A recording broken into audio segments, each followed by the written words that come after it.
A todos. Nós estamos aqui para o segundo painel de um ciclo de debates sobre quem paga a conta, reformas tributárias para um crescimento inclusivo e sustentável, que é feito em uma parceria entre o Centro de Pesquisa em Macroeconomia das Desigualdades, o MAD, da FEA-USP, e o jornal Nexo. Nessa segunda mesa, nós teremos uma discussão sobre a experiência argentina, sempre mirando, né, trazer experiências e desafios, oportunidades para a implementação de reformas que tornem o sistema tributário mais justo em países em desenvolvimento.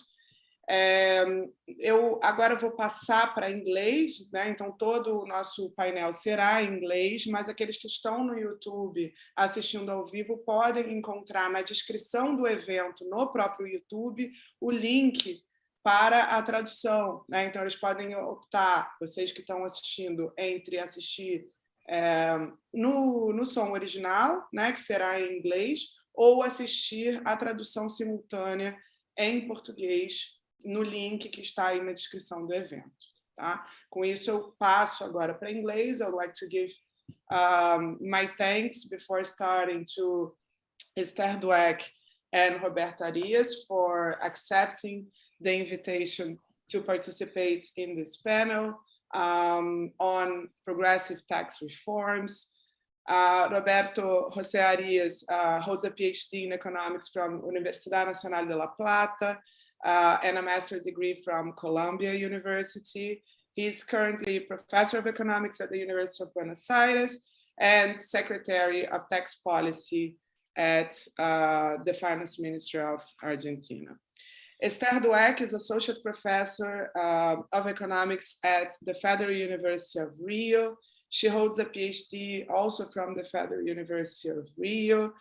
She has several years of experience in the Brazilian government, working at the Ministry of Planning, Budget, and Administration.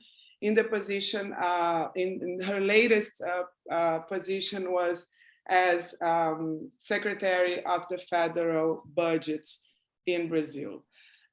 So now I will turn to the panelists, and I will start by asking Roberto to present his views on what the challenges and the opportunities, the difficulties are to implement progressive tax reforms, given his experience, of course, in Argentina. Roberto, you have 15 to 20 minutes for this initial presentation, and I will then turn to Esther for comments. Thank you.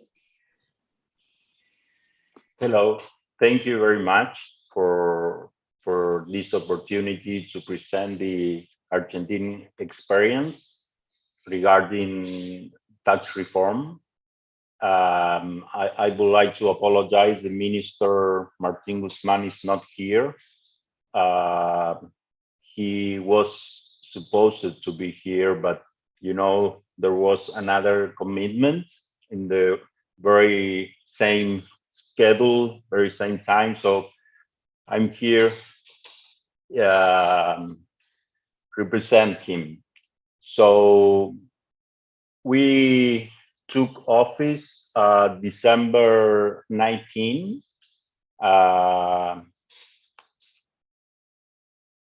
And we have been working very hard in a tax reform that I would like to present the main issues, always considering that the context was not very easy. Actually, it was very challenging the last 2 years. 3 months after we took office, the COVID-19 pandemic was in place. So that's just to keep in mind that the context was not very easy. But I would like to start saying that the one issue that is very important is the capital income and wealth are very concentrated in Latin America. There are some figures, for example, that said that the top 10% of the people, the richest, the most rich people in Latin America capture rates the 77 of total household wealth, and the bottom 50% capture rate the 1% of total household wealth. So the concentration in wealth is much higher than concentration in incomes. So that's one of the reasons that's for us make very important to tax wealth and not only income. Another issue very important in the last years is that multinationals worldwide shift about 40% of foreign profits to tax havens. And that's, of course, is a concern not only for developing countries, but also for OECD countries in general. And there has been some work on this. So I will say that there are three trends that undermine progressive taxation in general, and probably in particular in developing countries. First, that we know that personal income tax are on the whole income of people. It's a comprehensive income tax. But there is very high tax evasion and avoidance on capital income. So this is a very important issue. The second is about corporate income tax. And here we have the tax havens issue, and that this has provoked,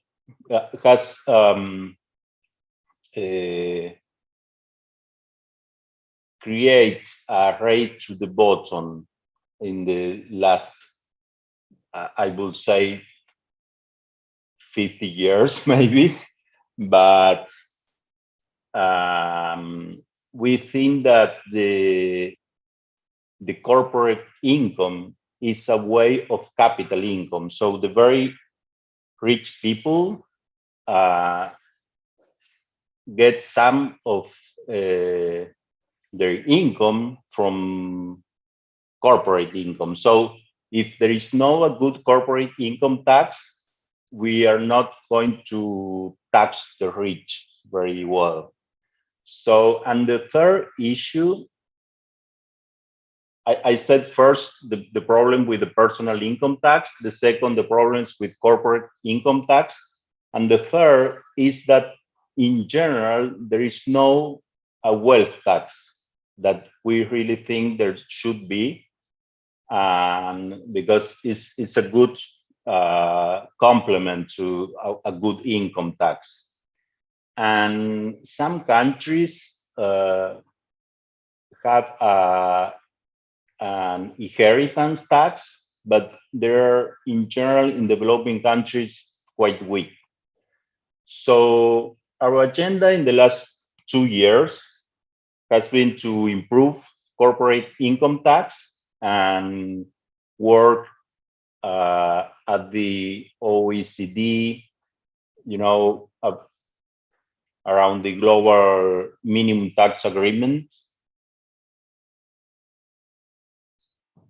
to improve the progressive wealth taxation and the inheritance tax in Argentina, and the international cooperation to prevent offshore tax evasion. That is also a very big issue in the wealth tax, as I will explain a little more about this. So, in general, I will say very general guidelines of our tax administration for tax policy. The first, to ensure public finance sustainability. So this is the main goal of the tax system, of course. The second, to gain progressivity in the tax system. Third, to promote economic development, to create jobs, to export more. And a fourth guideline for us, it's quite important, and I think it's also in Brazil as a federal country, is that the tax systems should be simple. So the simplicity it's not quite easy to get because of the different levels of governments, and they all have their own tax system. So there is a need of intergovernmental coordination. So we are looking for more, in general, as more tax revenues, but with a different composition, with more income and wealth taxes. But this is the general idea of our objectives and our guidelines in tax policy. I will try to describe what we have done the last 2 years. We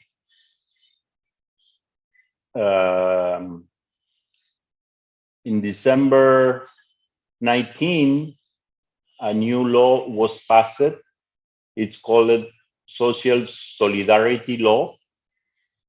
It's quite a tax reform. It was very important. There were two objectives, and 3 months after that appears the COVID pandemic. So I will talk about the 3 objectives. The first, to support the fiscal sustainability of the public finances, given that we had a strong macroeconomics crisis in 2018, with public revenues deterioration and very high fiscal deficit. So one objective was to gain fiscal sustainability. And the second one was to restore progressivity of the tax system that was undermined by previous reform. In the 2017, there was a very important tax reform that actually we are trying to reform that tax reform. And the third objective was to mitigate the effects of the COVID pandemic. So we have four main reforms.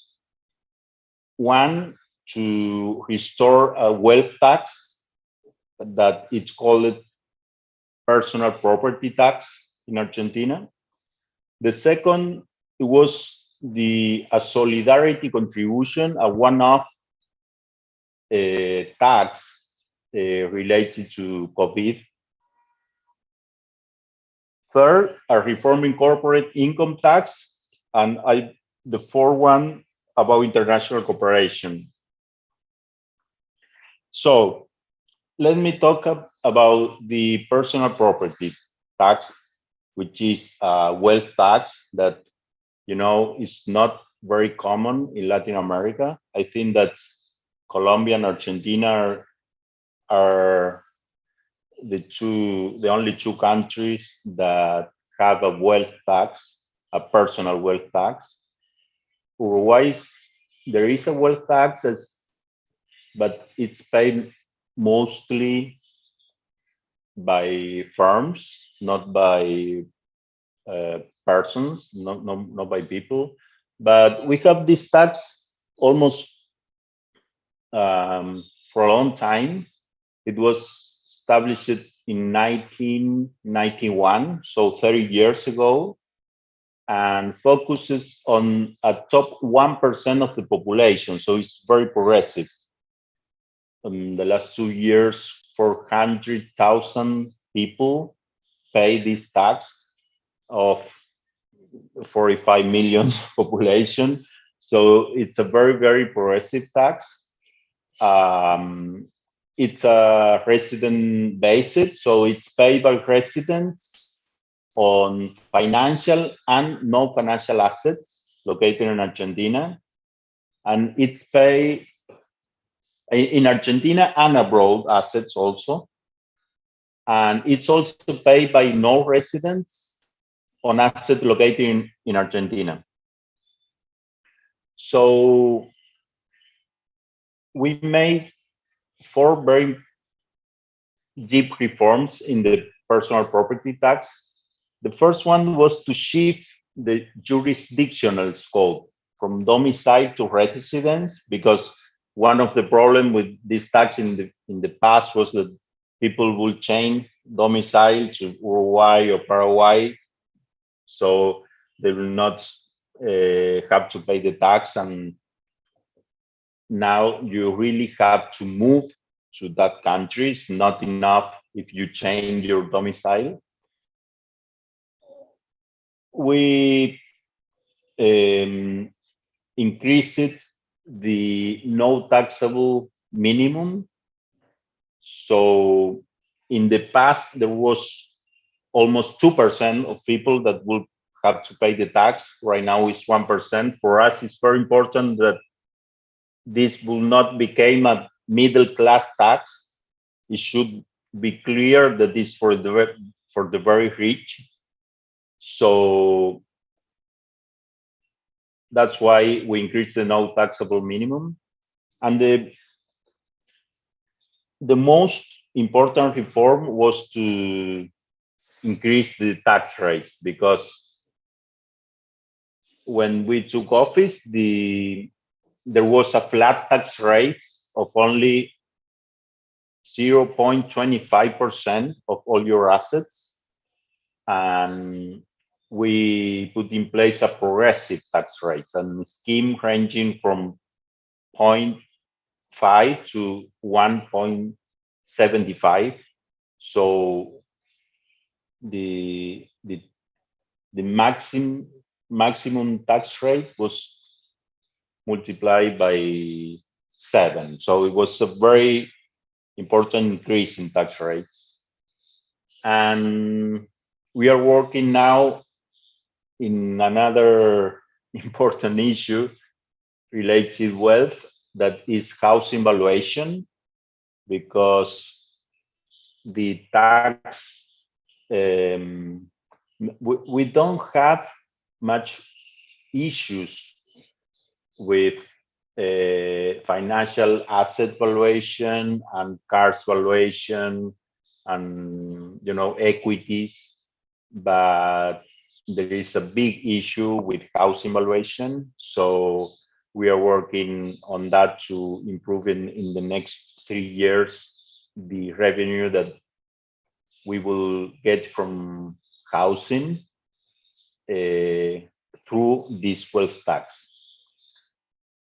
As a result of this reform, revenues in 2021 were 4 times higher than 2019. So in 2019 was 0.15 of GDP. Right now is 0.70 of the GDP. So it's almost, we have almost half point of a GDP of additional revenues from the wealth tax. So of course, this is very welcome for the from the Treasury, and it's quite high considering the last 30 years. In general, the revenue was from 0.2 to 0.3 of the GDP, and the last 2 years, so 2020 and 2021, was twice the the average in the last 20 years and 4 times the level of 2019. So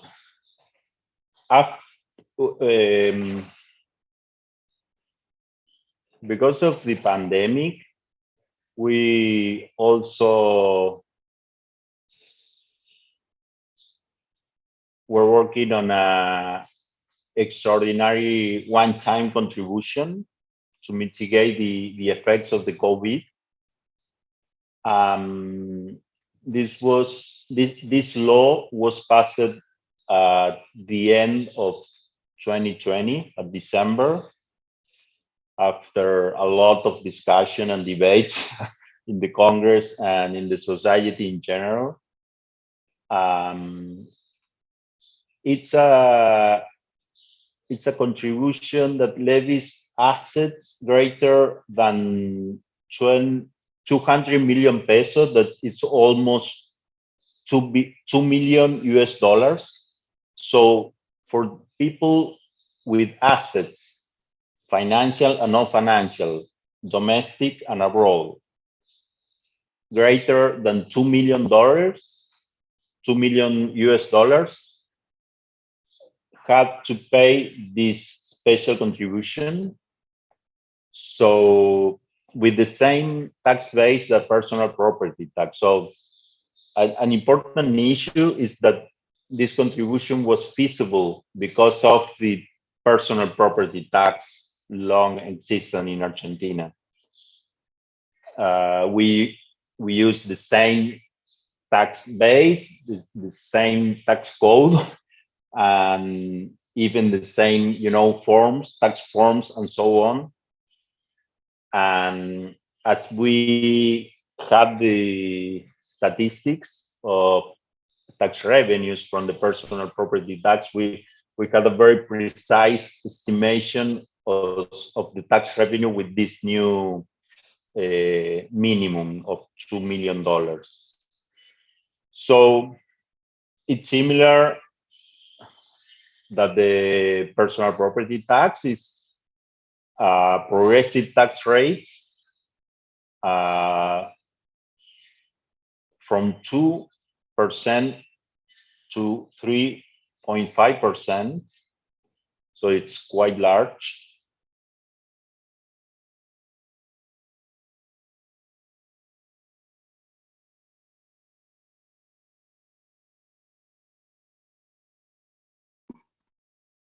I can't hear you anymore, Roberto. Can you? Now I think you're back. I'm sorry. That's okay. We're back.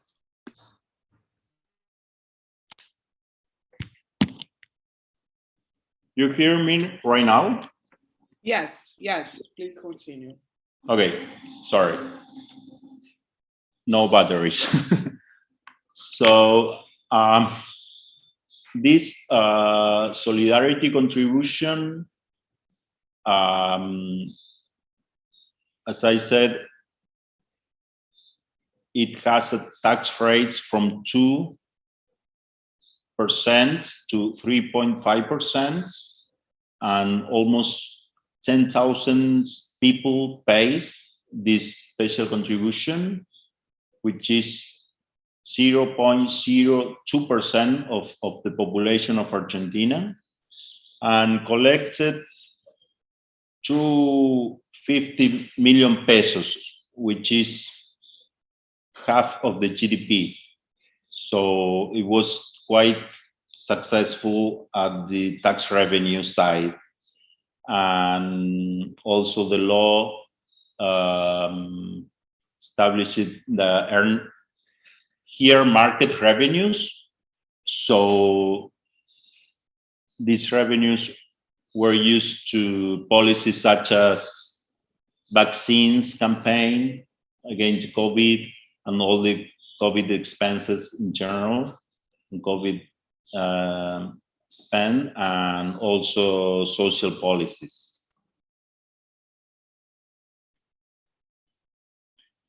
So about the corporate income tax, the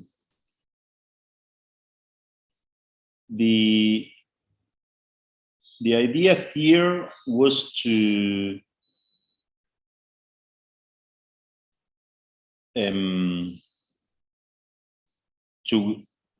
gain revenues from we think that it's a good tax, and that have been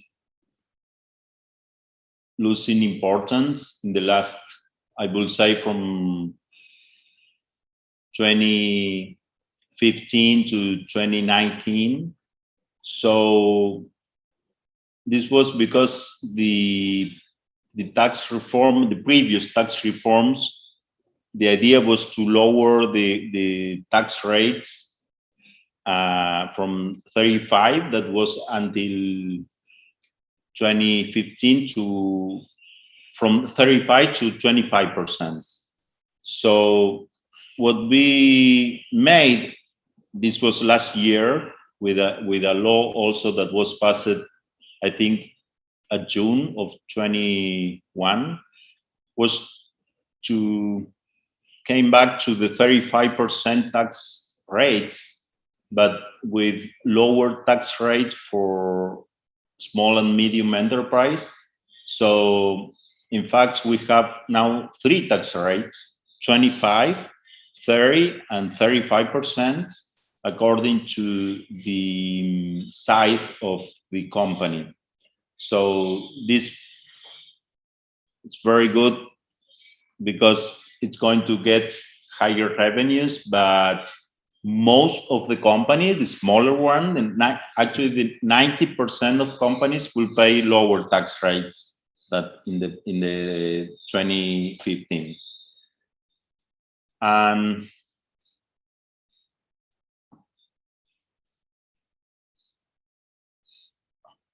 And the 4 reform, it more like a reform is a concern, and a work that we have been doing is about the capital taxation and the international cooperation.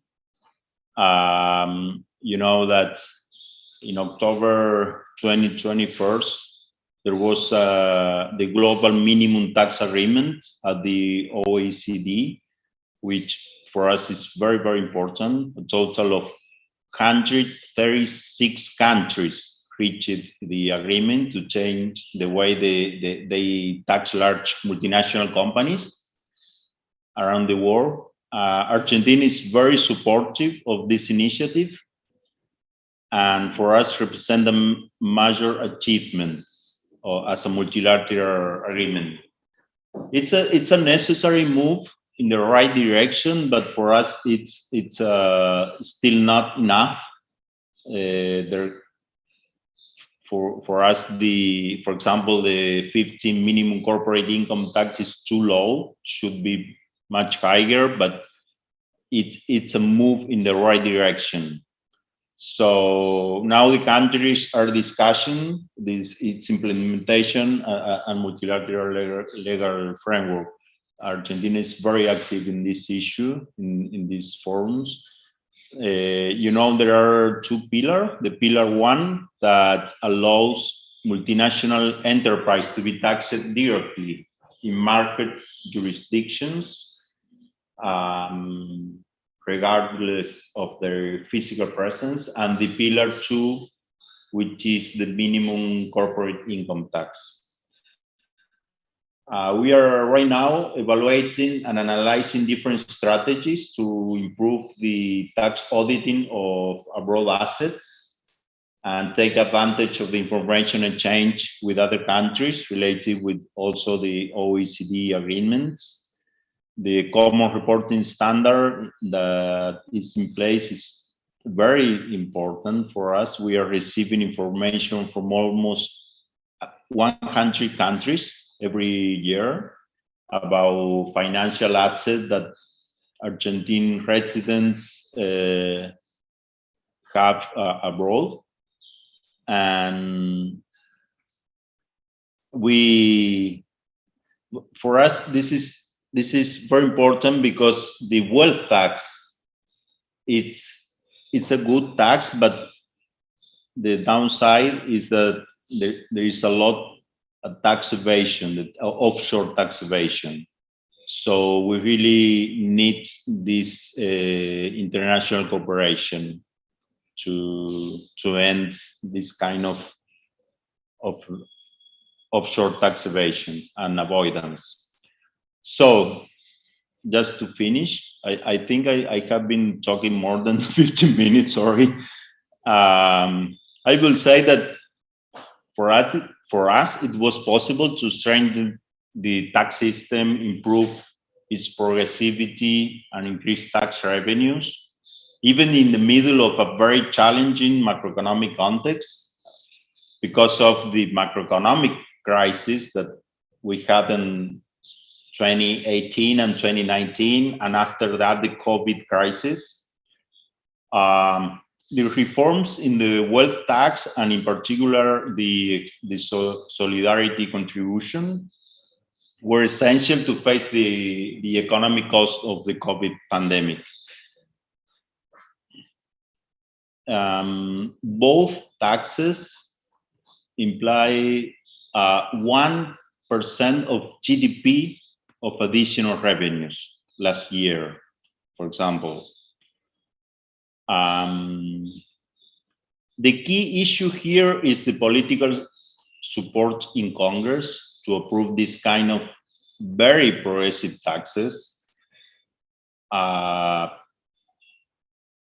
know, there is a need of very strong leadership to support most needed people and to tax the rich. It's like these Robin Hood policies, you will say. I think that it's a matter of social justice, but it's also reinforced the social contract. So everybody should benefit from more progressive taxation and to tax the rich, even if it's very few people will have to pay a lot of money. And that's not very easy to approve at Congress because of many reasons, but with strong leadership, you know, the Congress leaders should think in the most needed. So if you keep that in mind, it's possible. So we are, of course, aware that there is a high offshore tax evasion, and international cooperation is essential to put an end to tax haven. That's also a very important issue. And as a final remark, I will say that we have a strategic plan for the tax administration, which includes a goal of 1.5 of GDP in additional revenues in the next 4 years, mostly from lower tax evasion and tax administration improvements. We think that there is a lot of room for higher tax rates, but the informality and tax evasion is very high in Argentina. Actually, it's higher than other countries with the same, you know, GDP. So that's our agenda. I'm happy to answer your question and to debate these issues. Great. Thank you, Roberto. I think we learned a lot more in detail of what the reforms have been and the principles.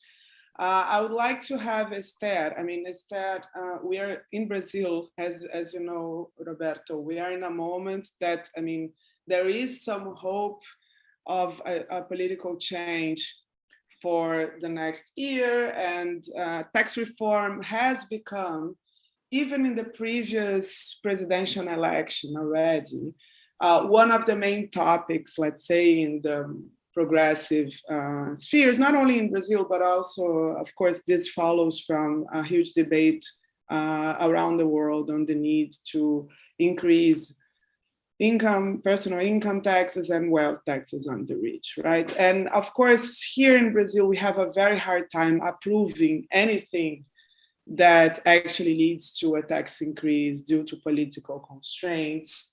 And at the same time, I think there is quite a consensus in the center-left debate that there is no way this time to do it, to reduce inequality and achieve fiscal sustainability without a progressive tax reform. And this is also, I mean, because we're not in an external scenario that helps us like the external scenario, let's say, of the 2000s, in which we raised revenues even without having to face too much of a distributive conflict, right? Because the economy was booming. Now it's not really the case, and this is when engaging in this type of conflict and distribution and redistribution plays a big role. And so I would like to hear Esther comment on what happened in Argentina and what she thinks could be used or should be used as an example for a potential future Brazilian government who would be interested in tax reform. And in particular, I would like to hear a little bit on the wealth tax, because I think there is less consensus in Brazil about the importance of the wealth tax. And there's a lot of concern that, one, it wouldn't raise too much in revenues, that the personal income tax is actually way more important as raising revenue than the wealth tax. And also that due to offshores and tax evasion and capital flights and so on, that we wouldn't be able to, that this tax wouldn't be very effective. So I would like to hear Esther's view on whether for Brazil as well, a wealth tax could help in case we manage to approve a progressive tax reform. Thank you, Laura.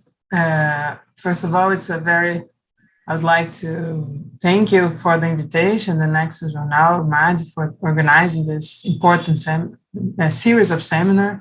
I think it's very important, especially because what you mentioned, that this is something that in Brazil, I think the first time, I agree with you that the previous election is already an important issue, but we took a long time to convince people that in Brazil, who pays relative more taxes are the poorest. For a long time, people thought that the poorest didn't pay any tax because they don't see in the income taxes. And they thought that the rich people actually pay tax, or the middle class would pay more tax. But finally, I think we had this, if we have an agreement in Brazil now, is the poorest, they pay relatively more taxes. The middle income also have a high tax burden, and the riches are actually have a very low tax burden if they pay any tax at all. So I think this consensus is very important to push forward a new tax reform. And to listen to Roberto was something I was so glad to hear how you're able to have this political consensus in order to push forward this tax reform. As Laura mentioned, in Brazil, we have been trying for a long period. Even the previous PT mandate, there were some tax reform that were sent to the Congress, but some of them were never even discussed. They were just there, sitting there as a bill that was sitting there without any discussion in the Congress. And what we have been discussing more is a specific tax reform related to indirect taxes, which are very high in Brazil. So as in many Latin American countries, they have a very high tax burden on consumption and production, which is very regressive, and that's why the poorest pay relative more taxes than the richest. We have in Brazil, our reform in 95, a very neoliberal reform in terms of taxes, which was based on a theoretical idea that capital incomes should be in some way exempt from taxation. So what we did in Brazil in 95 was to exempt completely profit incomes and dividends from income tax, personal income taxes, which is something that actually exempt the richest in Brazil. we kept our corporate tax in a very high level, but the personal income, capital income was completely exempt, especially the ones related to profits and dividends, which created a really huge distortion in Brazil. And we also lowered the tax rate on income taxes. In Brazil, we had already the highest income tax rate was already for 50%, and now it's 27.5, which is actually low compared to our income inequality, that we could also actually have a higher, the top tax rate could be much higher than it is already. So we actually have a huge problem in Brazil, and hearing the Argentinian experiences, we have some hope for the future. But I think I'll just comment 3 things about the Argentina and then pass to the Brazilian experience. I think one thing that Roberto mentioned that to me was very important is one of the things that they wanted to do with the tax reform was to raise revenues. In Brazil, the tax reform that's been discussed in the Congress has as one of their guidelines not to raise the revenues. So they want to have like this neutral reform only to simplify the indirect tax system without raising tax revenues or tax burden, let's say, which for me is it's a problem in Brazil, because although we have, compared to Latin American countries, a high tax burden, it's actually low for our expectations in terms of social welfare. So we actually need to raise at least a little bit, like Roberto mentioned, you were able to raise, I think, almost 1 point of GDP, and wanted to raise it 1.5 more with this new, as you mentioned, with better tax administration and prevent evasion, which would be something like, as you mentioned, like 2.5%, which in Brazil would be, for me, is the number I would like to have, like 2 points of GDP more in terms of tax revenues. And I think this consensus has to be made in Brazil. It's still not made because people actually, when you start discussing tax reform in Brazil, the first thing people mention is we already pay a lot of taxes, so we don't want to raise anymore. So it was very interesting to hear that one of the main points in Argentina was that, and even before the COVID, as I understood, I'm not so sure, but I understood that this was even before the COVID. I think the first reform was the end of 2019. So it's very interesting. Yes, no, thank you, just to be sure. So this is very interesting that this consensus in Argentina was even before the pandemic. I think during the pandemic in Brazil, the idea of a tax reform was present, and I was one of the people who were defending that we should do a tax reform, not to have immediate impacts, but at least to have the impacts in the following years once we have the economy booming, and at least not booming, but I don't expect to be booming so very fast, but at least growing a little bit more. So, but unfortunately, we didn't use this opportunity to change our tax system, not even to do some things for the future. And Argentina was able to do something during the pandemic and for that would last for the future years. So I think it's very interesting. The second thing that is very interesting about the reform, of course, is the progressive reform. Again, in Brazil, this would be something very important.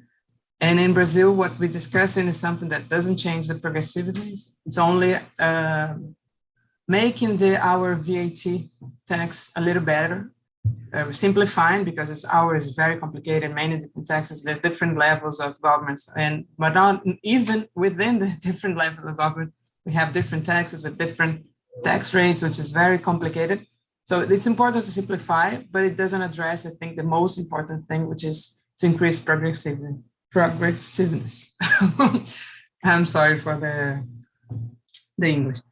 And the third thing that Roberto mentioned, which is very interesting, is this top 1% taxes, something that addresses the top 1%. And now answering Laura's question specific about Brazil in terms of wealth tax and other taxes that would be interesting in Brazil, addressing these issues. What I think that what Roberto mentioned, one thing that's very interesting, that Argentina has this wealth tax since 1991, if I'm not sure. Mm-hmm. So it was a very small tax rate. So it's very easy to simply increase that, and you were able to capture a lot of, to increase revenues very simply. In Brazil, we don't have a wealth tax directly. We have wealth on land, which is something that we have to increase because it's ridiculous what land pays in Brazil as taxes. We have a tax on housing, which is a municipality level. And some municipalities have increased a lot because they needed revenue, so they were able to increase the evaluation of housing and things like that. But we don't have a wealth on financial assets, like especially in financial assets. And our discussion in Brazil is this the best way to increase the taxation on the wealthiest, or could we have in another ways using maybe taxes that we already have in place?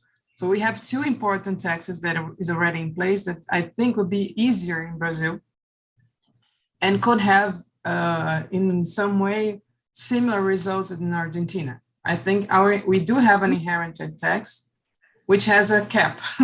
It has a ceiling, which is so stupid. In my opinion, it's a very stupid thing. It was 4% before the tax rate, and it was increased to 8%. And it's a state level tax also. So it has differences among different states because most of them have raised up to 8% because they needed revenues, but not all of them. I'm not actually sure which of them raised or which didn't. But we have a cap, we have a ceiling, and very few progressivity. This is a different word in English, difficult word in English. But usually it's a fixed tax. We don't have difference among the levels of inheritance. We have some exemptions, but I think this is a very important tax that could be in Brazil used more strategically to actually increase progressiveness, and also to what Roberto mentioned, which for me is very important, is the wealth concentration is even higher than income concentration. We have in Brazil, like we are the most unequal country among Latin Americans and one of the most unequal countries in the world. And if you can see it in income distribution, in wealth distribution is much, much worse. So I think inheritance tax could be an important tax to in some way decrease this wealth concentration. And we should use it much more strategically than we use it right now. So for me, it would be interesting to raise at the federal level to be more unified, even though if the revenues goes to the states as they do right now. But I think this is one of the taxes that we should be looking to strategically. The second one, which could also reach the top 1% in Brazil, is the income taxes on capital revenue, especially profits and dividends. This is something in Brazil that was completely exempt. The law is still there, but the tax rate is 0. So it's something that we could change to not a 0 tax. And also to, as Argentina did, which is very interesting, to have different taxes for different income levels, even in terms of capital income. Because we know that we do have some capital incomes of not very high. So we could have different tax rates also, just as the regular income taxes to income coming from labor. So I think those are the two that I would actually put more political strength on it. Instead of going to the wealth taxes, that should be something that we have to create in Brazil. We don't have it. It's something that's not really, and we have also, that's something that Roberto mentioned. We also had some discussion about the wealth taxes, the risk of capital flight. As he mentioned, that we need to have this like international cooperation in order to have a good wealth taxation, because it's very easy to simply special financial assets to fly abroad. So this is one of the things that we are discussing, that maybe an inheritance taxes that you have to pay to live for your children, right? Or to your descendants, not necessarily children. We hope it's not children. It's much easier way to do it because you have to do it when it's a post-mortem, as you mentioned. So it's I think it would be better than the wealth that it's much, especially financial assets are very easy to fly abroad to try to be exempt. It's interesting that Argentina taxes both financial assets which are in Argentina and abroad, but you know that sometimes not easy to know what is abroad. Brazil tried to to do some incentive for people to declare the financial assets abroad with tax exemptions, which was interesting because now we might know a little bit better the financial assets abroad, but it's not so easy. So I think if you're going to have this political strength, I will do it more in inheritance taxes, changing the structure, and on capital income taxes that are exempt in Brazil. And I think, just to finish my comments, because I think I'd also passed the 10 minutes that I had, one thing that I would like to hear more about in Argentina. I know that Argentina fortunately, has a political, right now, has a political situation much better than Brazilian situation. First of all, the polarization in Argentina is a much more traditional polarization from the liberals to a more, let's say, I don't like this, but a more developmentalist view. So it's like much better polarization than our polarization, which is like far right against the center left, let's say in Brazil.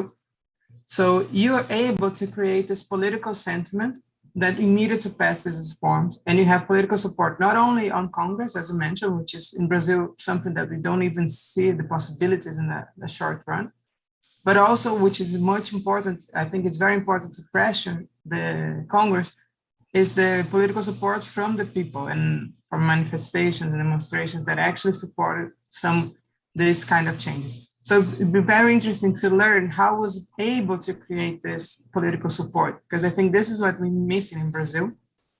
We're able to show the people how this tax system in Brazil is it contributes to increasing inequalities.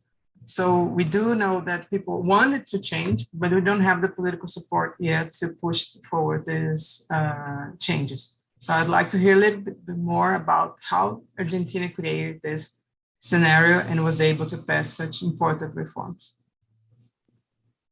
Thank you, Esther. I will add to Esther's question, which I think is something related, and also to her comment, a question from the audience that asks, what are the pros and cons of establishing a wealth tax, right? Or a wealth tax on the very rich, grandes fortunas, right? This was the way, the big wealth tax that has been discussed in Brazil for a very long time, even if we never implemented it, right? And of course, the standard, let's say, conventional wisdom a while ago was that if you establish this type of tax, capital will escape. You're going to generate bad results in terms of growth, and you won't get as much in revenues because people will find a way to, wealth holders will go to other countries and will invest in other countries and will stop contributing to your economy, right? This was let's say, the mainstream conservative view about this. And I think one interesting aspect of the Argentinian case, there are two different changes that happened. One that was a once and for all, like a one-time levy on wealth, which was the pandemic-related increase, which was higher, but it was also just one time, right? And maybe there is a benefit of doing this one time because then you surprise wealth holders and they know it is not something that will stay for longer, and so they don't escape necessarily because they are caught.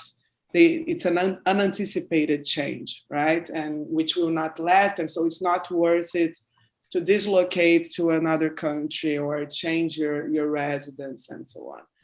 But then you also implemented one permanent change in the tax rates on wealth, right? And as far as I understand, you managed to increase revenues even when only considering the permanent change, which means that it's not true that everyone just left the country and managed to evade the wealth tax. Of course, there is some degree of evasion, but not 100%, and you want to improve tax administration. I would like to hear more about that part. So how much of evasion do you think you have, and what was the reaction to the permanent increase in the tax rate on personal wealth in Argentina? Did many wealth holders actually leave the country, or is this noticeable, or is it only the use of offshores that is actually helping evade the system? So how do you measure what share of the wealth holders is actually contributing to the wealth taxation in Argentina? And I think that helps a little bit to answer some of Esther's concerns and also the question from the audience.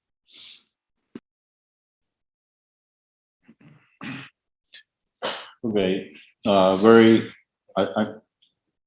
very happy to hear all your comments. Thank you very much.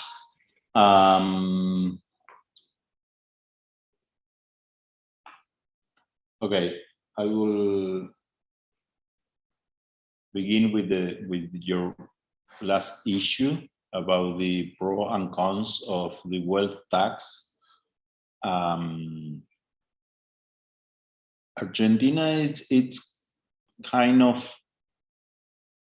particular, speaking about macroeconomic terms. You know, we have very high inflation in the last 20 years.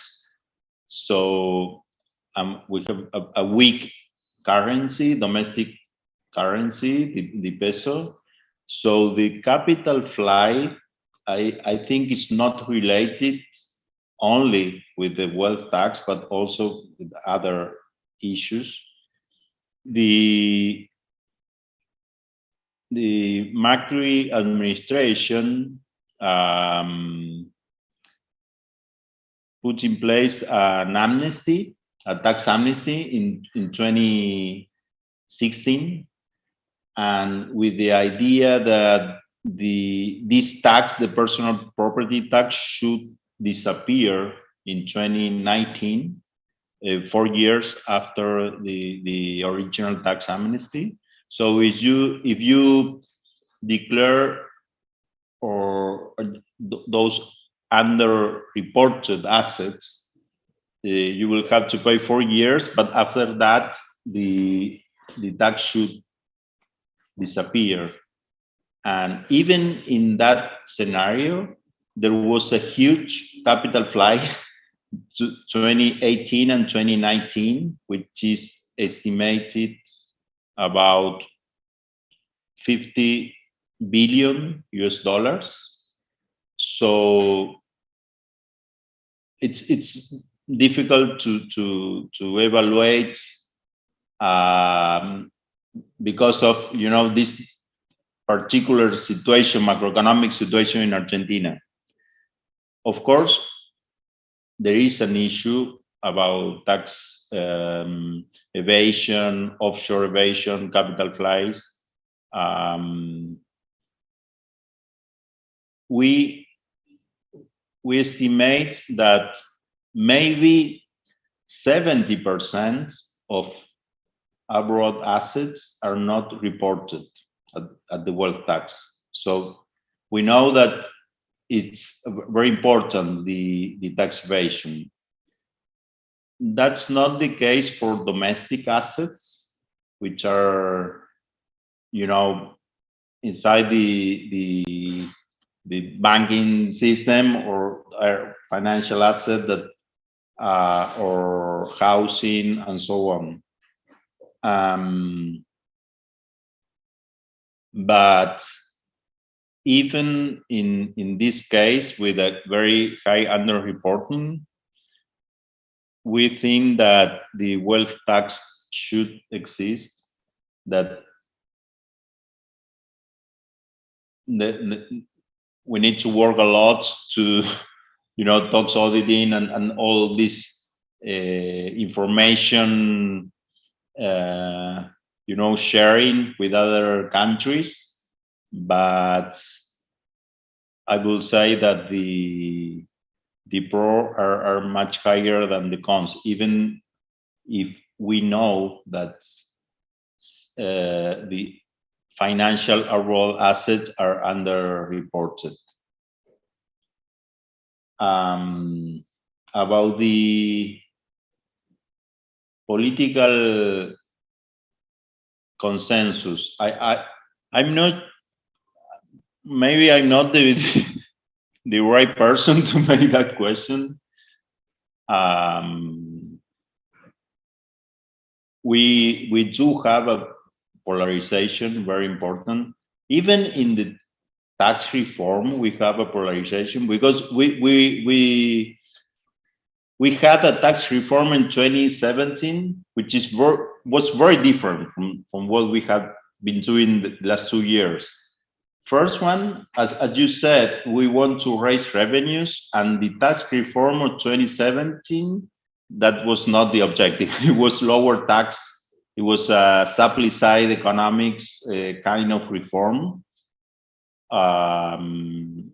We think that reform was part of the macroeconomic crisis of the 18 and 19, because the fiscal deficit was very high, and even in that context, the government wanted to have lower taxes. So I think that was not a very good idea. And another very important issue about that tax reform, it was that the progressivity is a word that is not there. There was not an objective of the 2017 reform, the progressiveness of the tax system, or to have a more progressive tax system. It was just to simplify, lower tax rates, to promote, investments and business. And we did something very different. I think that in the future, there is a lesson that has been learned about the not lower tax rates if you have a very high fiscal deficit. Because first, we have now IMF agreements, and they are looking at our fiscal numbers very closely, and there is no room to lower taxes. In fact, we need more tax revenues, and as I said, 1.5 additional tax revenues, GDP, and it's 2 point of the GDP higher than 2019. That it's really needed to, because we still have a fiscal deficit, and we need to spend more. We are not looking for lower spending. There are social needs. We need more infrastructure. We need more science and technology investment, education, health, and so on. So our program, our medium-term program, is based on more spending and, of course, more tax revenues.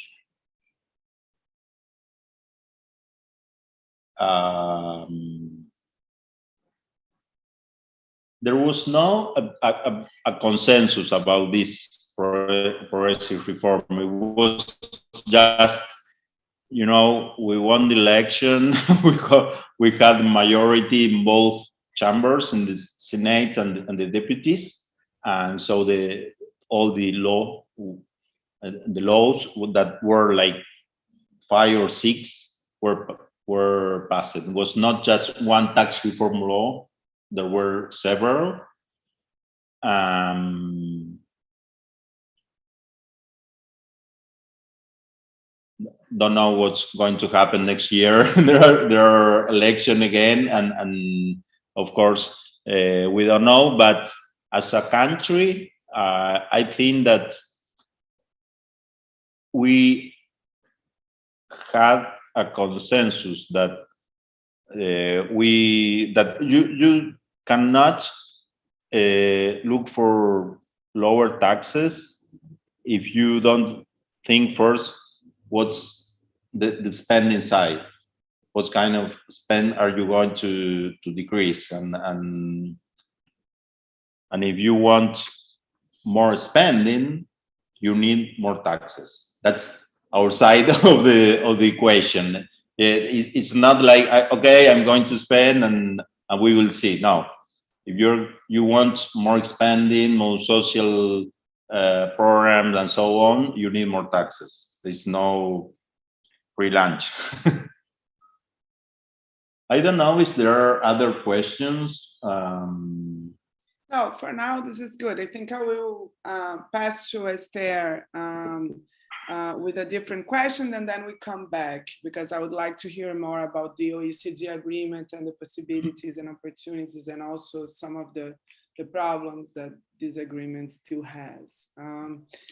But going back to Esther, so I think we were getting to the point in this panel in which, okay, there's the very specific situation in Argentina. They already had a personal wealth tax that was implemented, and so they increased that tax rate. And what you suggested in the Brazilian case was to work with the taxes that already exist. So the inheritance tax and the personal income tax on dividends by both, as I understand, removing the exemption on dividends that in the current personal income taxation system in Brazil, and also probably increasing the progressivity by raising the top tax rate for some income earners at the top, right? That sounds like a sensible strategy if we take into account the political constraints. And maybe, I don't know, Roberto didn't say this, but most of the laws that I think have been passed in the Argentina case were at the very beginning at the government. And now he's talking about improving the tax administration, reducing evasion, and this may not be by chance, right? I mean, there is a timing that we can use to implement tax reforms, and then later on, it's harder to do anything that actually raises the tax burden. Even if the population knows that they need more public services, more infrastructure, more social protection, still, it's very hard. And I think in Latin America, it's especially hard to promote changes that increase the tax burden, especially after the first or the second year of government, right? Even if you were elected with a majority. And I don't think it's only in Latin America. President Biden is facing this difficulty in the US, and I think this is, even if we change the economic debate, it doesn't mean that we change the politics and how much lobby there is and resistance there is, right? So Esther, what I would like to know, given that, is if you had to choose, if you happen to be there in the first year of government, and you had to choose, how to prioritize and where to go first in terms of our tax reform and what we need in terms of tax reform, assuming that the simplification of the VAT and what's in Congress now has already been passed. So assume that the part that has to do with the complexity of the system, the VAT, the consumption taxes, that this part has already been approved. This is something the current government is trying to get approved. So forget about that part. But in terms of tax justice, how would you start? And what do you think has more chances of actually passing? I mean, I know this is a tough question, but I think it's important to know how to differentiate what's in theory the best option and what's in pragmatic political ways can work best to gain support both from society and from the political system. Perfect. No, thank you, Laura. First, I think answering to your question, there was something that two things that Roberto mentioned that I would like to point out also. One thing he mentioned before that, as he mentioned, was like 4 or 5 different laws, was not one reform, is that they had a plan. So they start doing small, some things that actually led to a specific plan that was in their mind. That's something that many of the specialists in Brazil say, that we do this slice reform, but doesn't have any plan. Things goes to completely different ways. It doesn't have a strategic plan. So I agree with you. We have to start something in some point, but you have to have a plan. Where do you want to to be in Brazil in a few years? So, and another thing that he mentioned, that's something that we need to create this consensus in Brazil. And to me, like, to listen to this is so special, to say we don't want to cut spending, we want to spend more, but we need to have to raise taxes. So this is something that in Brazil, if we could create this consensus, and actually the people who were running for government would say this explicitly, it would be very interesting also, because we've seen in previous elections, people were not, they were afraid to say this more in a more, let's say, in clear terms. We need to spend more, so we want to raise taxes. And this is fiscal responsibility. It's the opposite what they want to do, which is, they say the fiscal responsibility is to cut spending. No, this is not fiscal responsibility. This is completely injustice, and we only cut social spending. We have like this clearly a worsening in income distribution, and actually it doesn't resolve the fiscal stance. Actually, it's the opposite. They create this vicious circles that actually lowers economic activities and lower revenues, and at the end we have a worse fiscal stance. We are much worse in terms of fiscal results. So I think it's very important to have these two objectives. I think we want to spend more because we have economic crisis, we have huge inequalities in Brazil. We want to know where to spend. So I think they did some earmarked increase in revenues, which is something that maybe would increase the political support if you do something. This is specific to increase health spending. This is specific to increase education spending. This is specific to increase our social transfer. So I think this could be something interesting in terms of political support to know where you're going to spend the money that we're actually increasing the revenues. But if I would choose one thing, it would actually be the capital income taxes. First of all, this current government, which is a right-wing government, they actually sent this to the Congress with a lot of problems, and the Congress had made even worse. Like at the end, it's probably not going to pass. But I think this is very clear to show the people that this is a tax that's going to be paid by a very specific group of people who actually are completely exempt. We have like this, thanks to Piketty's book, even the Brazilian,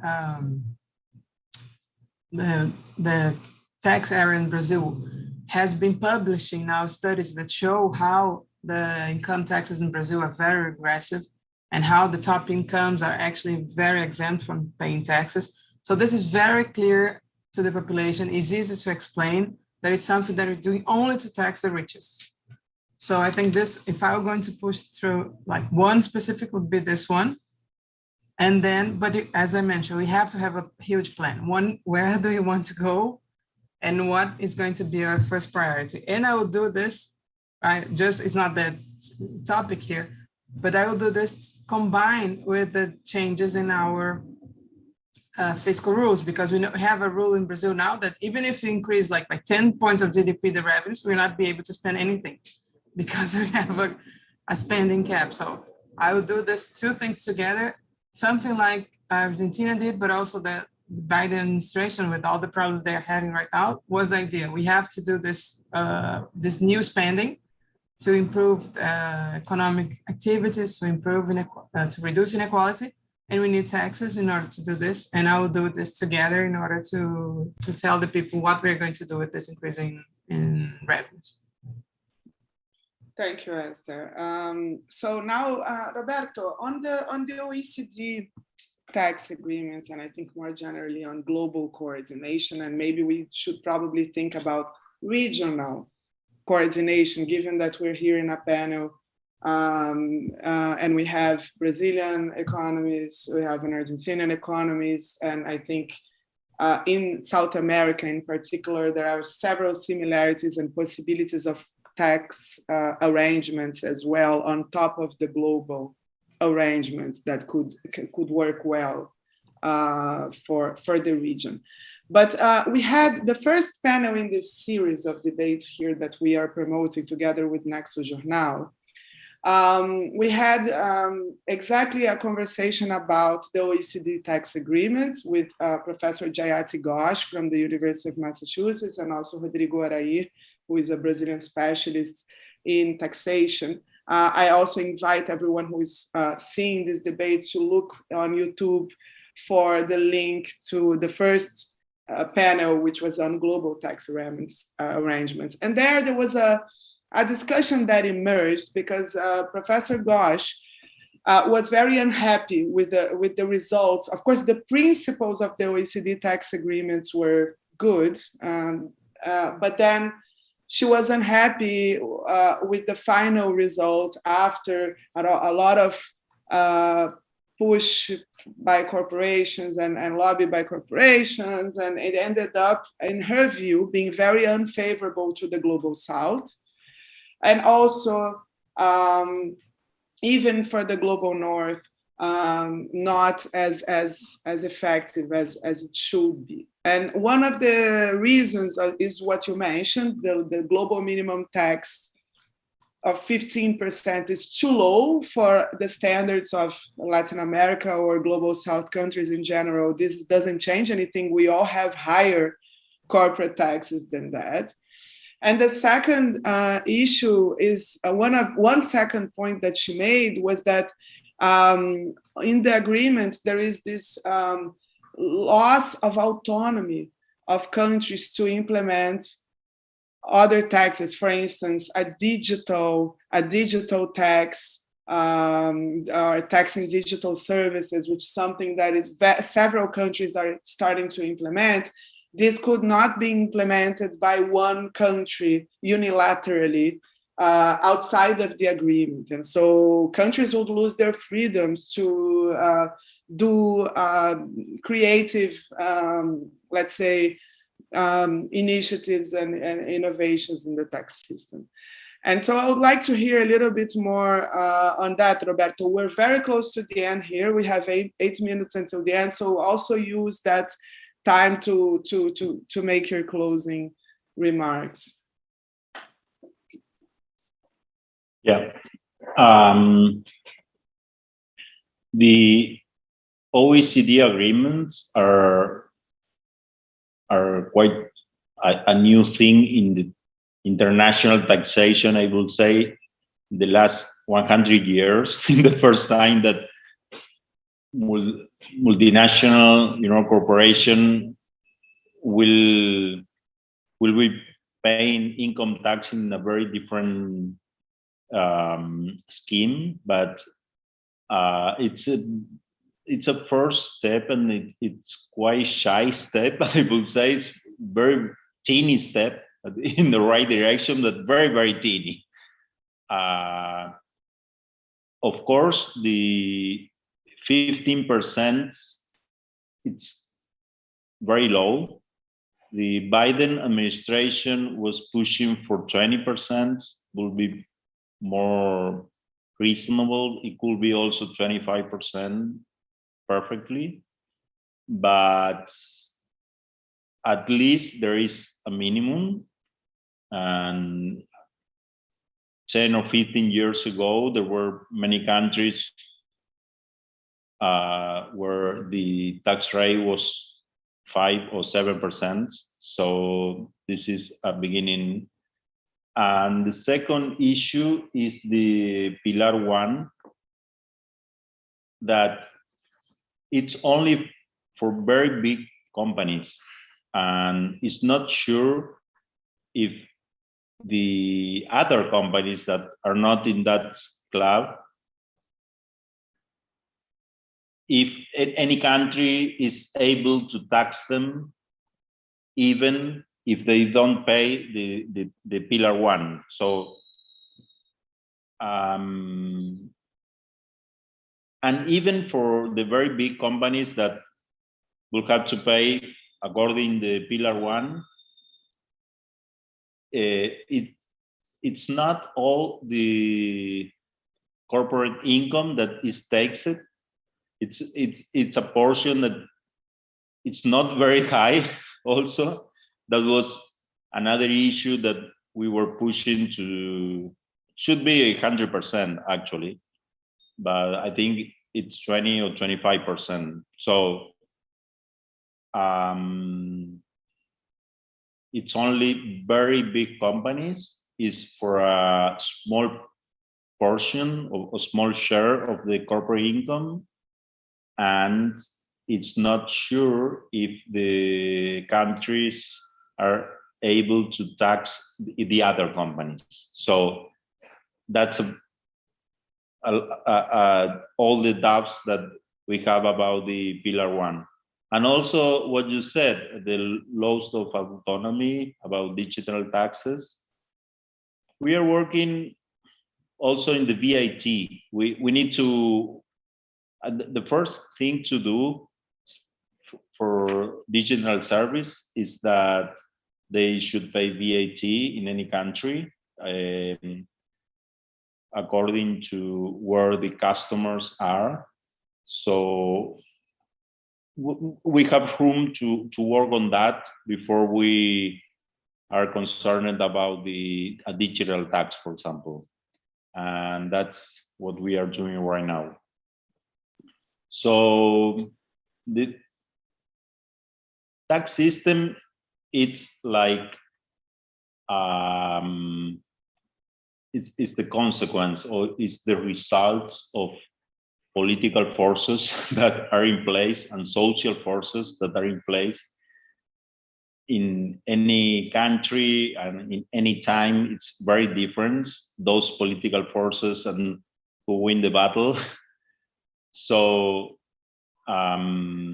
we are looking for more for social justice, and of course the tax system plays a very important role there.